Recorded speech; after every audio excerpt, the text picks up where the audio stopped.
Hello, this is Russell Moore, and you're listening to The Russell Moore Show, brought to you by Christianity Today. Every week, we explore here conversations and questions from a Christian perspective to help you sort out how to live as a follower of Jesus in confusing times. And this week, we have a conversation to seek to do just that.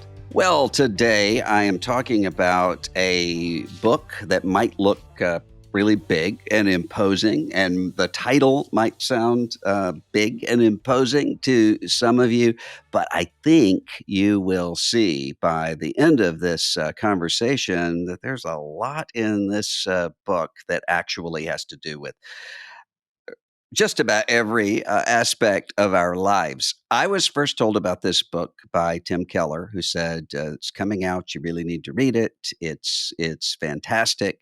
And he talked about it for a long time. And as I was reading it, I told the author some moments ago when he first came on, it's something how one gets a mental image of someone when you're reading. And I pictured this stately, elderly scholar writing this book after a lifetime of reflection. And then I meet him just a few minutes ago and said, "Oh, you're strikingly young compared to the image that I've had in my mind." So Professor Christopher Watkin is a senior lecturer in French studies. He is the author of this book, Biblical Critical Theory, How the Bible's Unfolding Story Makes Sense of Modern Life and Culture. Christopher Watkin, thanks for being with us today. Lovely to be here with you, Russell, and lovely to be called young for the first time that I can remember for a long time. Well, everything's a little bit relative when we're talking about age, I guess. So when I first was told by a friend, this book's coming out, you're going to like it, you should read it. The title, Biblical Critical Theory, caused me to kind of scratch my head in confusion for a couple of minutes until he explained it to me, largely because for the last 2 or 3 years, we've had quite a controversy in American life, really starting in my ancestral denomination, the Southern Baptist Convention, and then spilling out into the rest of American politics on so-called critical race theory, which of course does exist, but does not exist in the way that many of the people were charging it to exist, where it's books about Ruby Bridges or people who believe Ephesians 3 and Galatians 2, critical race theorists. So when I heard the title of this book, I expected it to be largely about critical theory, and it's a lot more than that. As a matter of fact, quite a bit more than that. Why did you want to organize this around that idea of critical theory? Because I think it's important to reclaim a broader sense of what critical theory is. So we have this quite narrow sense that you've described just now. Critical race theory and Frankfurt School critical theory in the early 20th century, which was about, what gets called cultural Marxism. And I think that sucks all the oxygen away from a bigger debate that makes sense of what's going on in those particular movements. And if we lose the sense of that bigger picture, then I think it just becomes really hard to understand what critical race theory is and what the Frankfurt School was doing, because these movements don't spring up out of nowhere. They don't parachute down out of the sky. They grow up within an ecosystem of broader ideas in a society. And if we don't understand those broader ideas and assumptions, then these things will just seem weird and alien and bizarre to us, and we won't really be able to engage with them. So, how would you define for someone, say, a Sunday school teacher, faithful Christian, but someone who's never encountered these ideas before? How would you define critical theory? Here's what I'm talking about when I say those words. Yeah. What all the critical theories have in common is that, following on from the philosopher Immanuel Kant, they want to be careful to set limits on what we can know. They don't want to claim we can know everything. And they're also critical in a second sense, which is that they don't think that the way society is at the moment is working terrifically well. And they want to set out a vision for how it can be better, and therefore to critique the status quo in the light of some better idea of what society should be. So, with biblical critical theory, what you're arguing is that the Bible actually does give a critique of the status quo, just in a different way. Yeah, there's a weak and a strong version of it. That's the weak version. The Bible also does this. It shows how society is wrong and how it could be better. But the stronger version, Russell, is that you really need the Bible in order to do this well at all. And that might sound very strange, but the thinking is that in order to say that the way things are now is not the way that they should be, you need somewhere to stand outside the status quo to judge it from. You need some measure to measure it against. And if the way things are is simply everything that there is, if there isn't anything outside the reality that we experience, then where are you going to stand in order to say with some sort of authority how things are is not good? Because how things are is just how things are. Like, what do you mean it's not good? It's just everything. And what the Bible does, and it's been doing this ever since the Old Testament prophets, is it provides you somewhere to stand outside the way things are, a perspective on the way things are, but which has authority to critique it. So when God condemns what Israel in the Old Testament is doing, that view, that perspective has authority because he's God. He's not just one more person saying, I don't like what's going on. There's a weight to what he says. And therefore, from a biblical point of view, you can say that this thing or that thing in society is evil or wrong, and mean more by that than I don't like it or it makes me feel sad. You can mean nobody should be doing or thinking this, or indeed everybody should be doing or thinking that. And if you don't have an anchor outside the status quo, it's really, really hard to be able to say that. And this is why the postmodern thinkers often tie themselves in knots, because they know that you need to critique society. They know the Holocaust was bad. A lot of them grew up in that generation. You can't just say, well, that's what Hitler did and other people do different things. No, nobody thinks that. But on the basis of what can you say that was bad for everybody, not just because it makes me feel negative thoughts? I was just thinking about imagining an atheist friend of mine sitting here who might have two questions for you immediately. One would be, so are you saying that an atheist or an agnostic or a Buddhist can't be moral and can't have a moral understanding of the universe?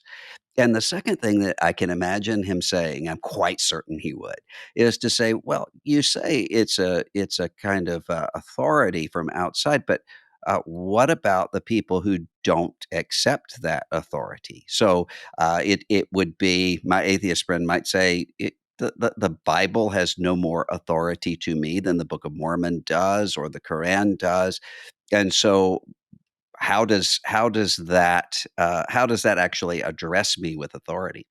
There are different levels of answer to that. The first one is obviously not. No.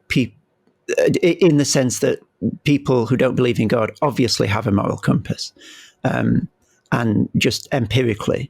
But then I think it begins to be a little bit harder when you dig down below that and try to tease out what it is that justifies a particular morality beyond a person simply thinking this, in a gut sense, this is the way the world is. The Holocaust it just is wrong. And it's when you get to that point of how would you persuade someone who fundamentally disagrees with you on this, of the rightness of what you're saying and the weight that it should have for them. Not only that you may be intellectually correct, correct, but they should pay attention to what you're saying and they should reform their behavior on the basis of what you're saying. That's when it gets more complicated, I think.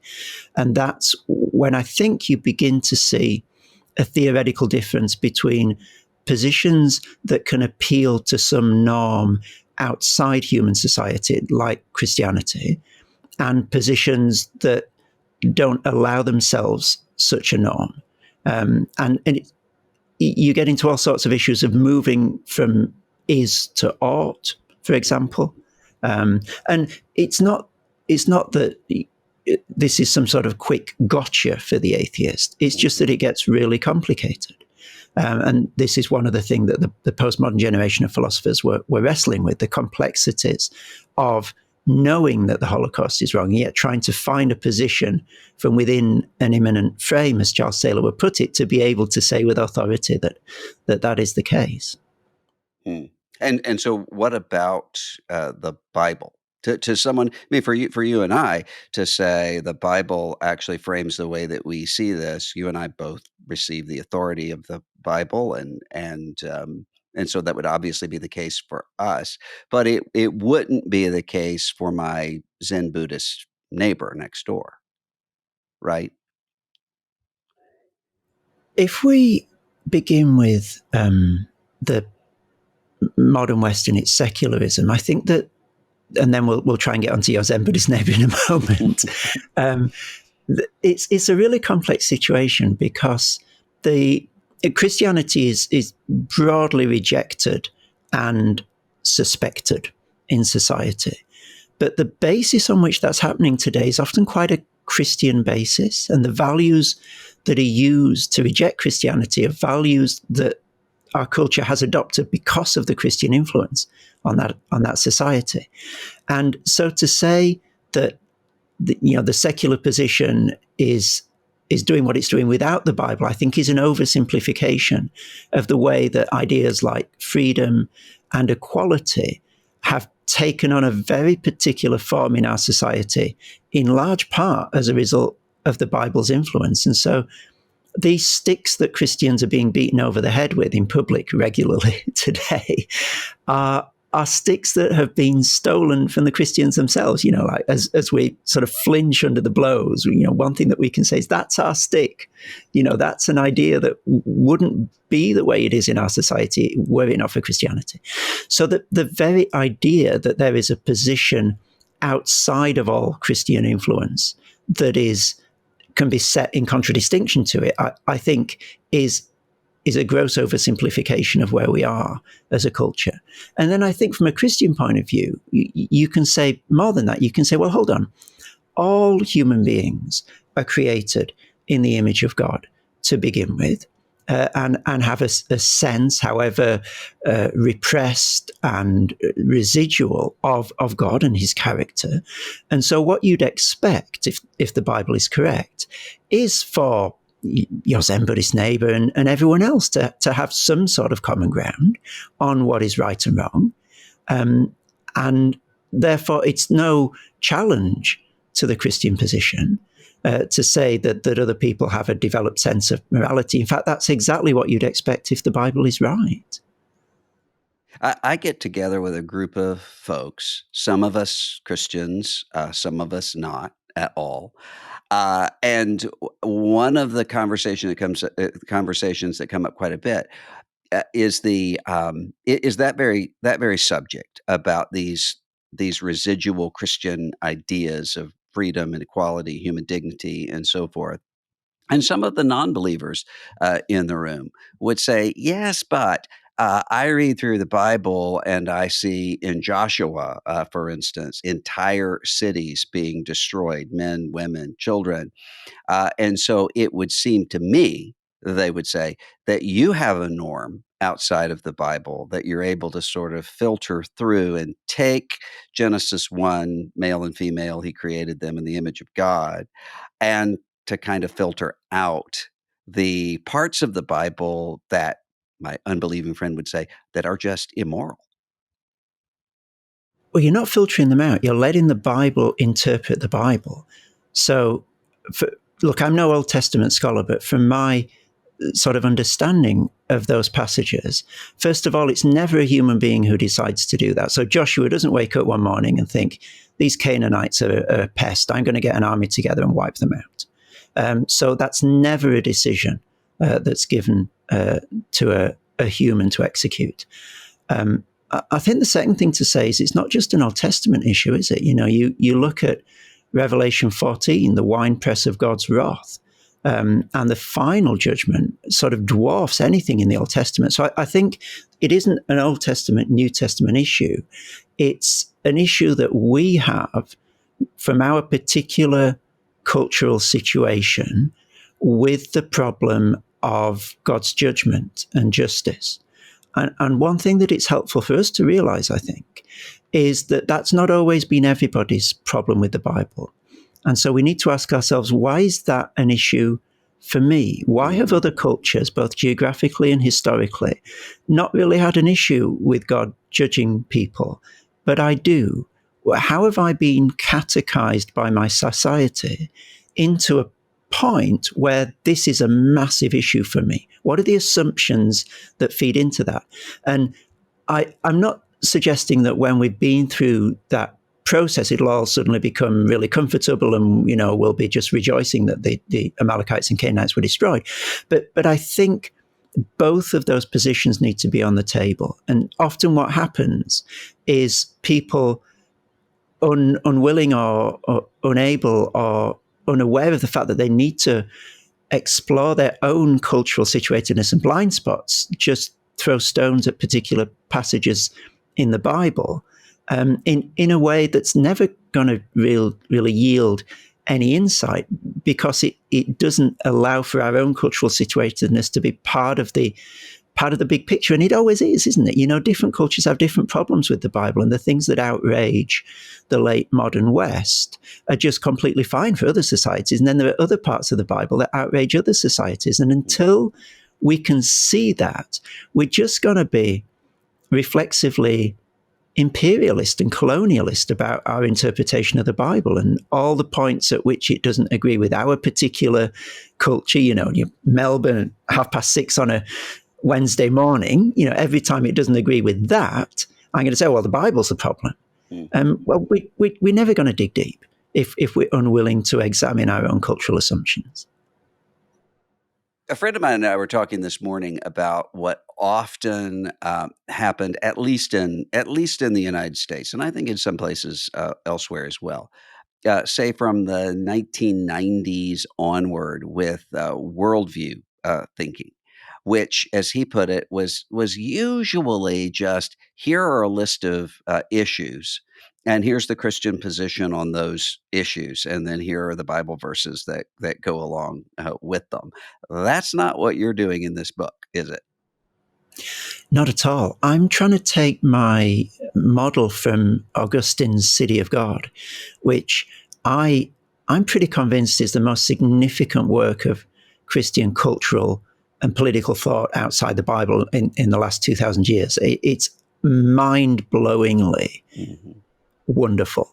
It's hard to read and it's long, but by golly, is it worth the effort. And what he does in that book is he surveys pretty much the whole of late Roman culture in the first half of the book. So he's not just parachuting into particular issues and saying this thing is wrong with Roman society or that thing is wrong with Roman society. And that in itself, I think, is so healthy for us, because, Christians on the right today will zoom in on critical race theory, and Christians on the left will zoom in on capitalism and corporate greed, as if that's the only thing that's problematic in society and everything else is just fine and dandy. And we won't realize that everything is an ecosystem, and the assumptions feed off each other, and you need to understand the whole. So that's the first thing he does. And then the second thing he does in the second half of the book is he responds to that from a Christian point of view, not with particular verses or indeed particular doctrines, but by telling the story of the whole Bible in this framework of two cities. He begins right at the beginning of Genesis, before the beginning of Genesis with the angels, and then he goes right through to the end of Revelation. And it's the cumulative weight of all the twists and turns of the biblical story that allows him an incredibly supple and complex critique of Rome, and allows him to out-narrate Rome, as John Milbank would put it, to tell a better story of Rome than Rome can tell of itself. And he couldn't do that unless he used the whole biblical story. So that's the paradigm that I've been very falteringly and imperfectly trying to emulate in my book. How does a person know? You talk about out narrating and telling a better story. How does a person know what stories he or she just takes for granted, that's out there in that ecosystem around the person? How do you start to investigate that? It's a brilliant question, Russell, and it's really hard. How do you become aware of your own blind spots? Yeah, Well, by yeah. definition, they're really hard to understand. I think one of the great things that we can do is to rub shoulders, both in what we read and in the people we meet, with people who are not like ourselves, because everybody's got different blind spots. Hmm. And the bigger our circle of friends and Christian brothers and sisters that we engage with, the more likely they are to have different blind spots to us. So part of this is C.S. Lewis's old books argument. Don't just read books written in the last 10 or 20 years. Read books from centuries ago, because they'll have their blind spots, but they won't be the same as yours. And I think the Christian church is wonderfully placed to have input from people from radically different sorts of cultures. Sort of the African church has so much to contribute and to offer, I think, that's often not heard. And not that African cultures are perfect, but the blind spots are different to Western ones. And so, you read African theology and think, oh my goodness, I'm assuming lots of things that I'd never realized I was assuming, because these guys are assuming different things. Reading things written by women is often a really helpful way to see perspectives and ideas that you wouldn't necessarily have thought of from a male perspective. And so getting all of these different blind spots is a really healthy way, I think, to come to see the contingency and the situatedness of our own blind spots, whoever we are. So whoever you are, read people and be friends with people who are not like you, I think is what I'm saying. And that is a great way to see your own situatedness. I would always, teaching, preaching, say to my students, because they tended to have a similar problem in that context, which was to be very abstract and not to have a kind of a wide awareness of what people are grappling with. And I would always say you need to be reading fiction for a couple of reasons. I mean, one, to figure out how story works, in terms of teaching the Bible, but also because often there are going in true fiction and not propaganda, people are sometimes going to disclose things that they wouldn't in an argument, and sometimes are more vulnerable with their longings and so forth than they would be in an argument. And don't you think that when we're looking around at the stories around us, whether that's in film, whether that's in music or in literature, that's sometimes the case, that the people around us are maybe more honest than they would be about what's really underneath all of this than they would be if you were just sitting around having an argument. Yes, I do. And that's an incredibly helpful point. I think, funnily enough, that also happens on Twitter, Yeah. strangely. Yeah. People are more honest because there's some sort of latent idea that I'm talking to my friends always on Twitter, although it's an incredibly public platform. And so people will say things that they wouldn't necessarily say, quote unquote, in public. And so, reading fiction, looking at what people say on Twitter, are good ways to sometimes see what's going on under the hood. But I think there's more to it than that. It's not just reading stories, watching films, having friends who are not like you.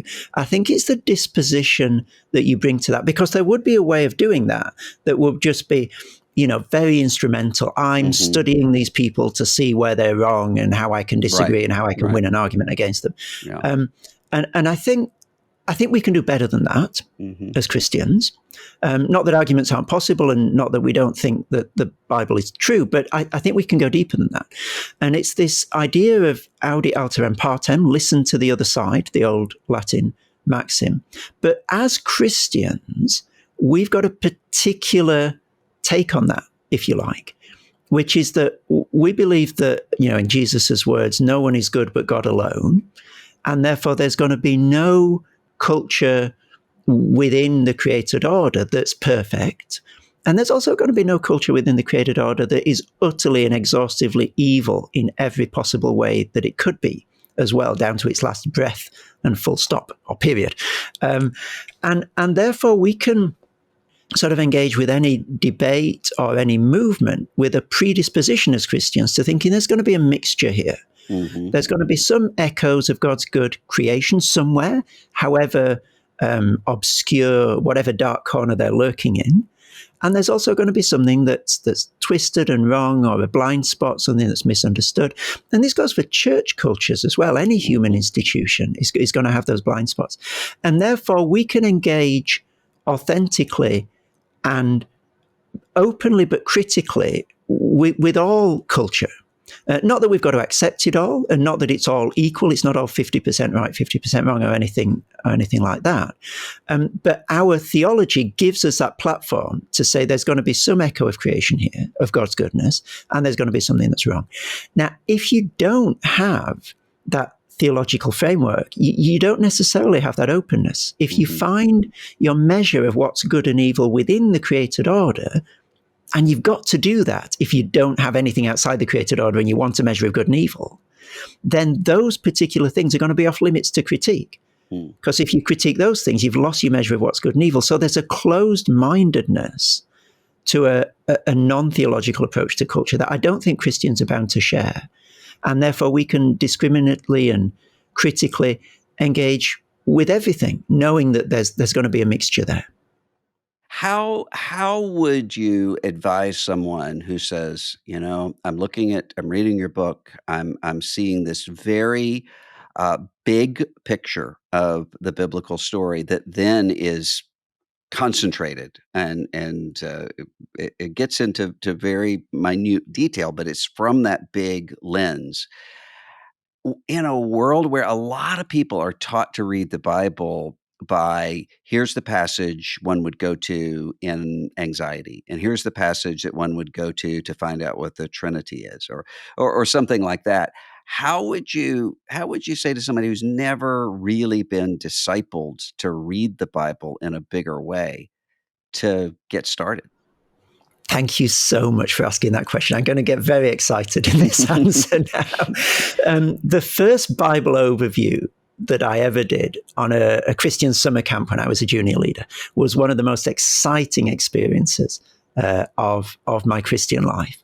And it just opened up this whole, as you're saying, this whole new way of reading the Bible as one complex but coherent story from beginning to end.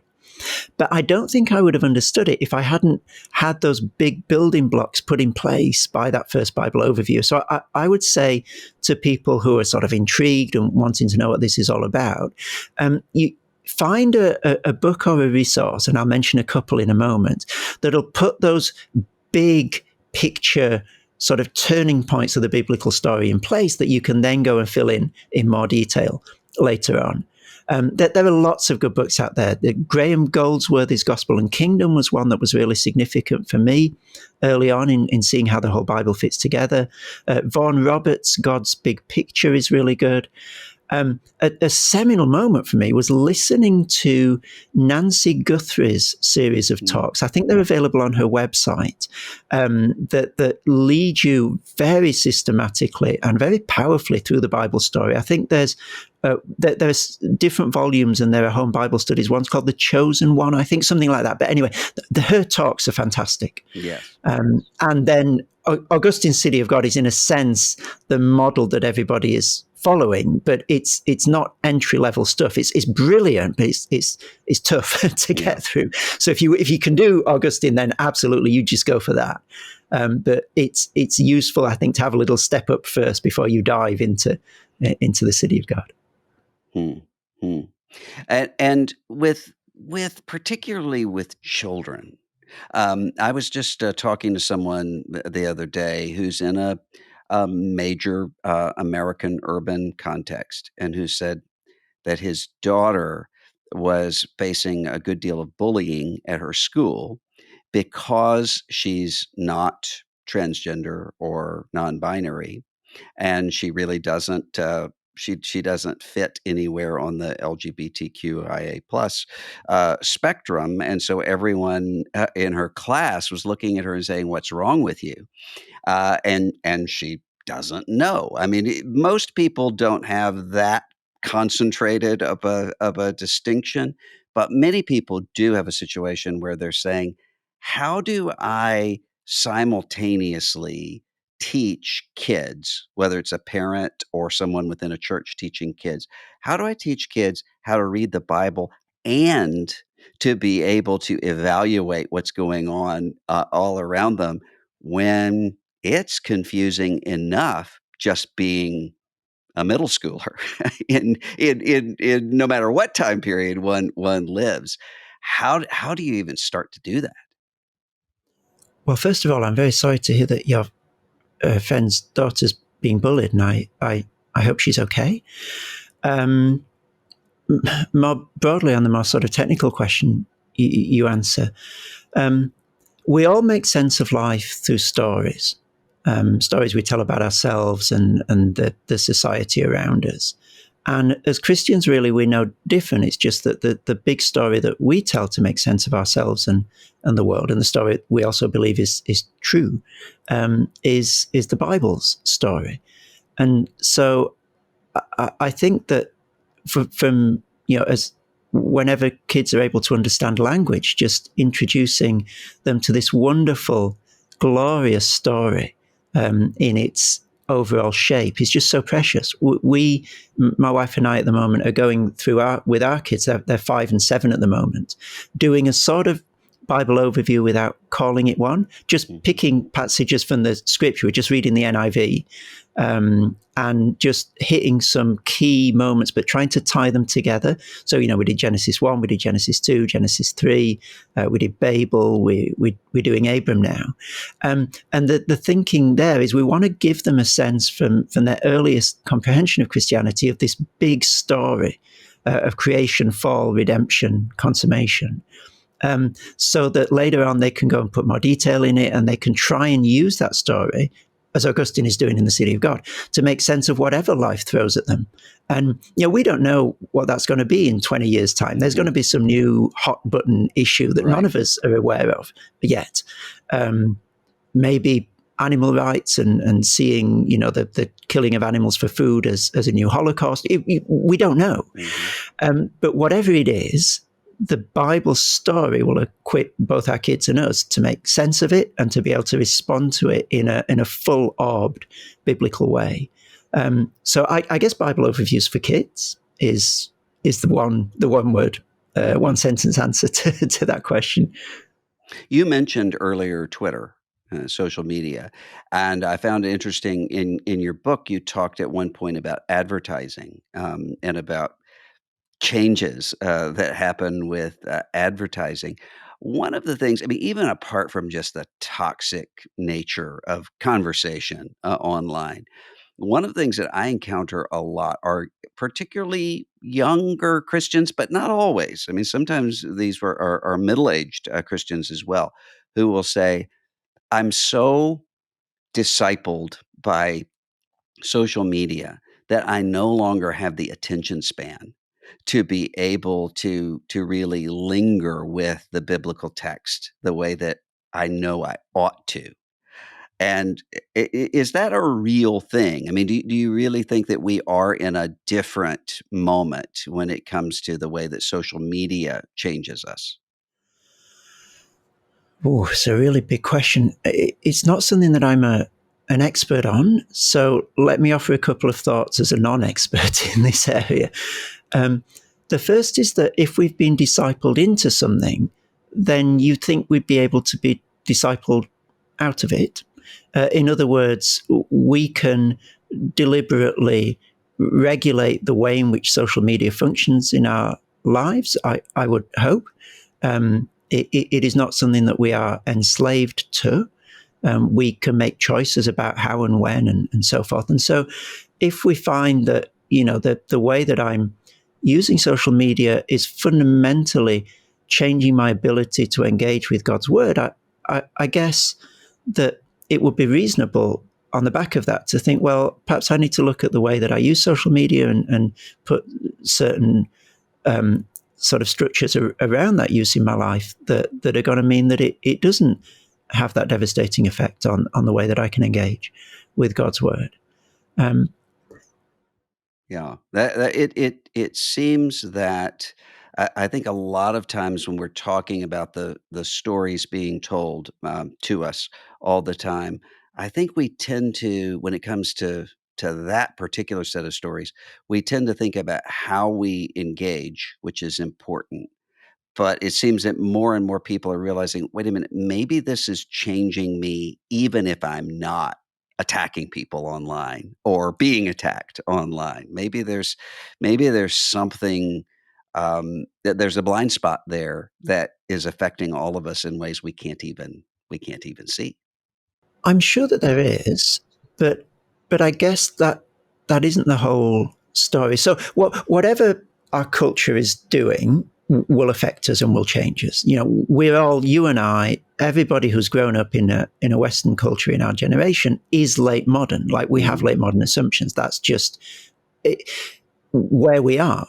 And some of those are going to be quite helpful, and some of those are going to be profoundly unhelpful. But it's just part of being creatures and having a particular culture. So I don't think that we should overly stress about that particular side of things. But it is an occasion for us to reflect on what is forming us, because I think we're often just unaware Mhm. of the way that we're being really quite aggressively and very professionally catechized by the culture into particular unspoken assumptions and ways of thinking. And the great virtue, I guess, of the Bible is that it's very clear when it's catechizing you. Like, it's not subliminal. You're reading the Bible in order to see, to think God's thoughts after Him, I suppose. But the way that society catechizes you is very often under the radar. It's not announced. Now I am going to tell you how to think about this or that or the other. You just sort of osmose it from a Mhm. thousand tiny little nudges every day into one particular way of being. And the problem with that is that you never have a moment where you can have a look at it and think, is the way that I'm being catechized healthy for me? Are these assumptions that I'm being inculcated into correct and helping me to flourish and helping society to flourish? In the book, I talk about it as the noble lie, that there's a necessary pulling of the wool over our eyes in terms of the way that we're being catechized in society, and becoming systematically, if we can, aware of that, I think is just a huge step to being able to see the way that society is forming us.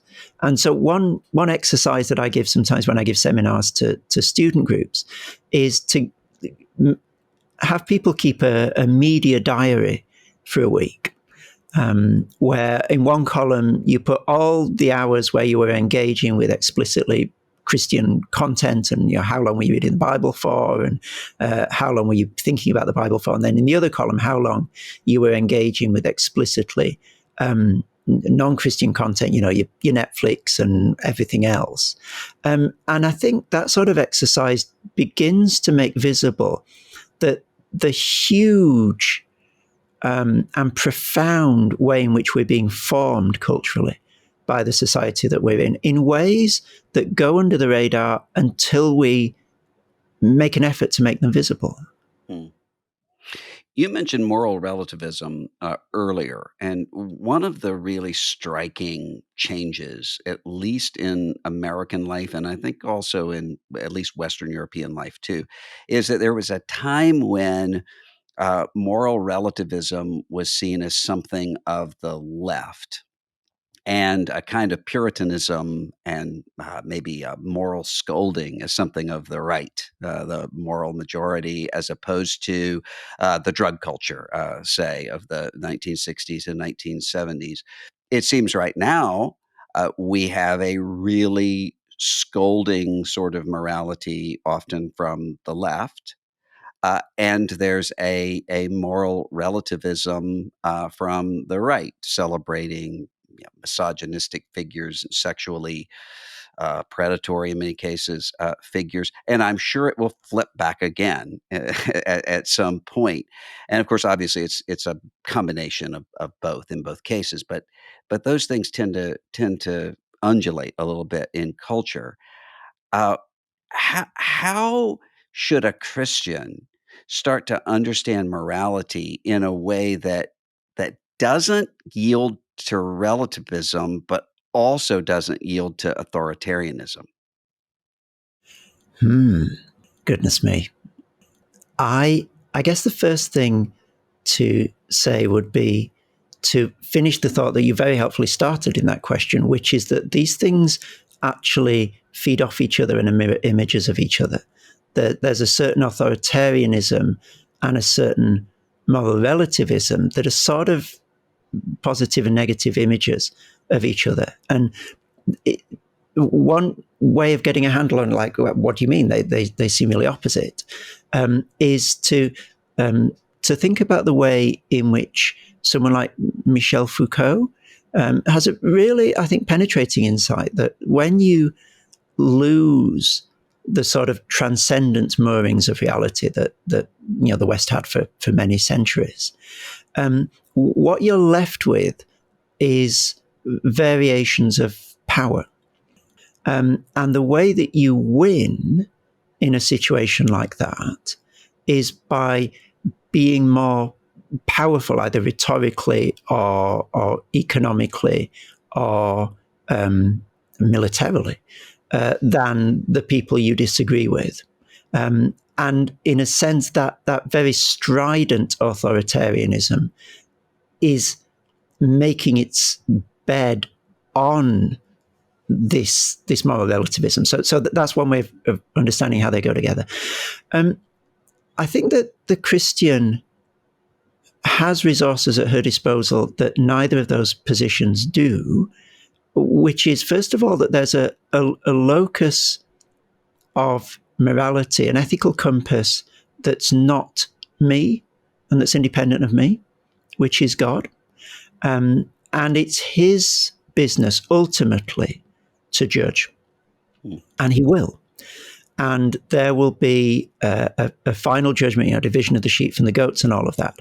And this is an argument that's brilliantly made by Miroslav Volf.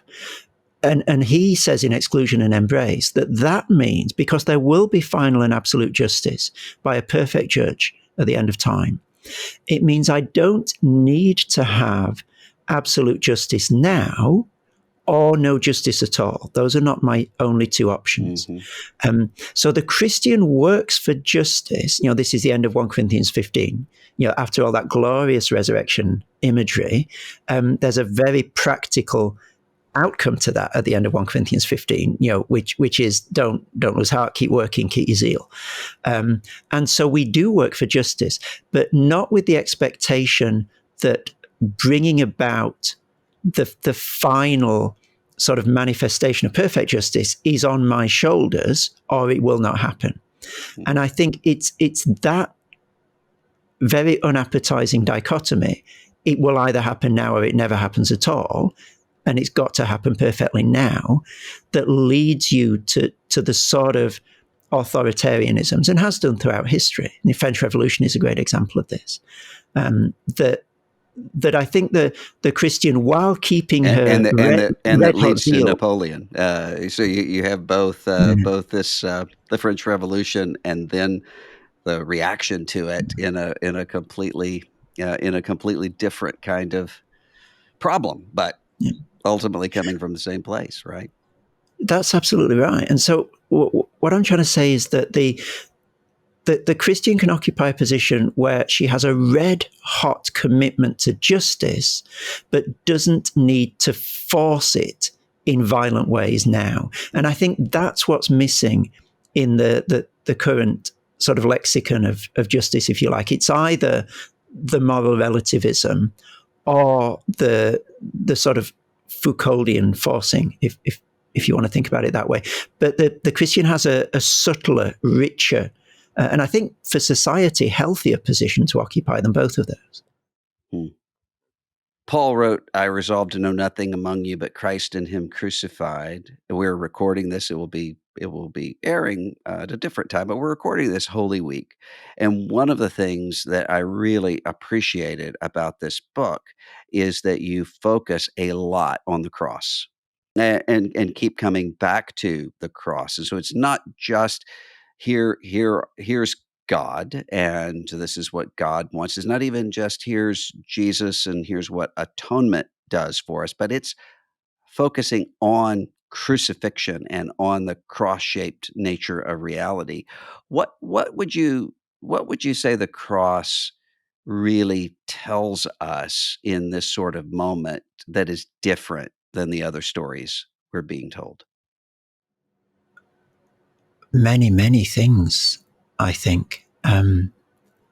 It is, as you say, it's amazingly subversive and paradigm shifting to understand the way that the cross reshapes and refigures our understanding of so many things. It was one of the delights of writing the book, actually, to delve more deeply into the social implications of the cross. One of them is what Luther is putting his finger on when he talks about theologians of glory and theologians of the cross. So the theologians of glory pretty much see spectacular demonstrations of power and wisdom and insight in this world as in sort of linear continuity with God's final reality. And so if you're big and strong and powerful now, pretty good sign you're going to be big and strong and powerful forever. And what Luther is saying is that the cross doesn't follow that linear thinking. And it's not just the cross. The cross is the prime example in the Bible, but God does this again and again and again. You know, he chooses the things that are not, in Paul's language.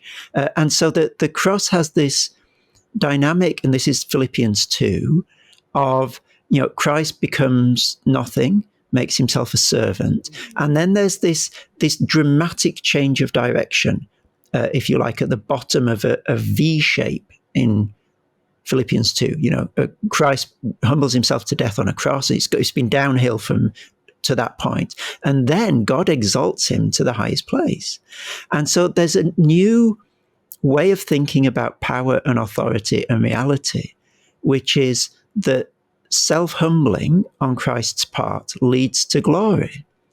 And that's not there in the Iliad, for example. That's not what Achilles does. That's not the Greek idea of heroism. It's not really the Roman idea of heroism. But it's our idea, actually, of heroism. We talk about, certainly in the UK and in Australia, we still talk about our government officials as ministers, as servants. The idea that the role of those in power should be to serve the people is peculiar. You try telling the ancient Assyrians or Babylonians that's what their leaders should be doing, and you wouldn't last long. And so the cross creates this paradigm of self-humbling victory through humility, I guess would be one way of putting it, that just brings a whole new grammar to reality, and a whole new way of seeing the world for Christians. And that's just one of the implications of what the cross does to the way that we see society and see ourselves. The book is called Biblical Critical Theory by Christopher Watkin. Thank you so much, Professor Watkin, for being with us today. I have a new book coming out on August the 1st of this year. It's called Losing Our Religion, an Altar Call for Evangelical America. And really what this book is about is how to navigate the craziness that we're all facing right now. How did we get to the point of exhaustion that so many people are facing? Why are so many people leaving the church?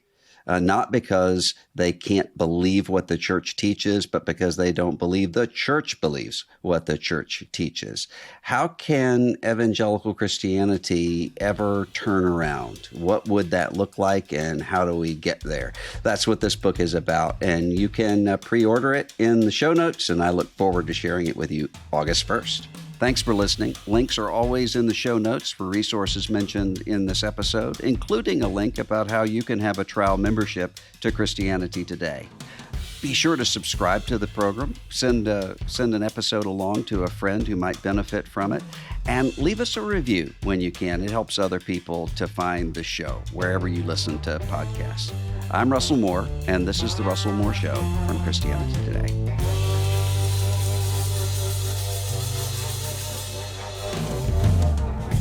The Russell Moore Show is a production of Christianity Today.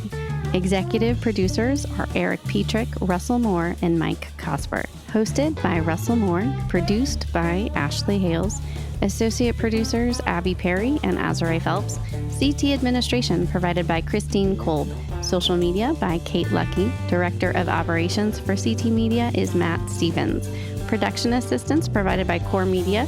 Audio engineer is Kevin Duthu. Coordinator is Beth Grabencourt. Video producer is John Rowland. The theme song for The Russell Moore Show is Dusty Delta Day by Lennon Hutton.